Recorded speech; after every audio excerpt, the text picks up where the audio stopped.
Долоон өндөгтэй доголон шаазгай. Эрт урд цагт нэг доголон шаазгай 7 цагаан өндөгтэй байж гин. Гэтэл нэг өдөр үнэг хурч ирээд "Долоон өндөгнөөсөө нэгийг нөгөөч, би авч идье" гэжээ. Тэгтэн шаазгай "Би өндөгнөөсөө өгөхгүй" гэж гин. "Чамайг өндөгнөөсөө өгөхгүй бол алсын дазраас тоос татуулж ирээд алтан улаасыг чинь хуг мөргөөд 10 гар өдийг чинь хуу зулгаагаад өндөгнүүдийг чинь бүгдийг нь авандаа" гэж үнэг хэлж. Шаазгай айгаад нэг өндөг өгчээ. Тэгээд нөгөө үнэг өдөр бүр хурж ирэн урдын адил хэлж өндгийг нь идсээр байтал ганцхан өндөг үлдэжээ. Тэгээд өнөөх шаазгай уйлж байж гин. Тэгтэр нэг огод нь гарч ирээд "Та юунд ингэж уйлав вэ?" гэж асуужээ. Шаазгай хэлжээ. "Би уул нь 7 өндөгтэй байсан юмсан. Гэтэл нэг үнэг хурж ирээд чи өндөгнөөсөө надад өгөх хэрэгтэй гэхэд би хичнээн өгөхгүй гэвч чамайг өгөхгүй бол би алсын газраас тоос татуулан ирээд алтан улаасыг чинь хуг мөргөөд 10 гар өдийг чинь хуу зулгаана гэд аргагүй авч явсаар байгаад одоо ганцхан өндөгтэй үлдлээ" гэж огодонд хэлв. Огод нь шаазгаад ингэж үг зааж өгөв. "За чи одоо өндөгнөөсөө өгөхгүй гэж хэлээрэй." Ингэж хэлэхэд үнэг чамд урдын адил алсын газраас тоос татуулан ирээд алтан улаасыг чинь хуг мөргөөд 10 гар өдийг чинь хуу зулгаандаа гэж хэлэх үз. Ингэдэн чи алсын газраас тоос гаргадаг туурай чинь аль вэ?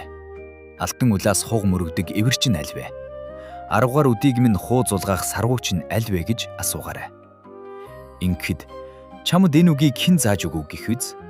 Тэгэхэд нь "Би өөрөө бодон бодол оров, унтан ухаан оров, санан санаа оров" гэж хэлээрэй гэжээ. Өнөөх үнэг хурж ирээд шаазгаад "Надад үлдсэн ганц өндгөө өгөөч" гэсэнд шаазгай "Өгөхгүй" гэв. Үнэг "Тэгвэл алсын газраас тоос татуулан ирээд алтан улаасыг чинь хуг мөргөөд 10 гар өдийг чинь хуу зулгаандаа" гэжээ. Шаазгай асуув. "Алсын газраас тоос гаргадаг туурай чинь аль вэ? Алтан улаас хуг мөргөдөг эвэр чинь аль вэ? 10 гар өдийг минь зулгаах сарвуу чинь аль вэ?" гэжээ. Үнэг "Чи энэ үгийг хинээс сонсов хэл" гэхэд нь шаазгай хэлсэнгүй. "Би өөрөө бодон бодол оров, унтан ухаан оров, санан санаа төрөв" гэж хариулжээ. Үнэг "Хэн зааж өгснийг хэлэхгүй бол би чамайг үнэгний 13 мэхээ хэрэглээд бариад идлээ" гэж сүрдүүсэнд шаазгай аргагүй болж айхдаа тэр нүхэнд байдаг огод нь зааж өгсөн гэжээ. Тэр үнэг өнөөх огодны нүхний амсар дээр очиод огодныг дууджээ. Огод нь "Би хогоо цэвэрлэж байна" гэв. Гэтэл үнэг хүлээж байгаад бас дахин дууджээ. Огод нь "Би толио арчиж байна" гэжээ. Үнэг хүлээж байгаад бас дахин дууджээ. Тэгэхэд нь огод нь толгоогоо цохуулгаж ийн. Тэгэхэд нь үнэг "Толгой нь ийм хөөрхөн байгаа юм.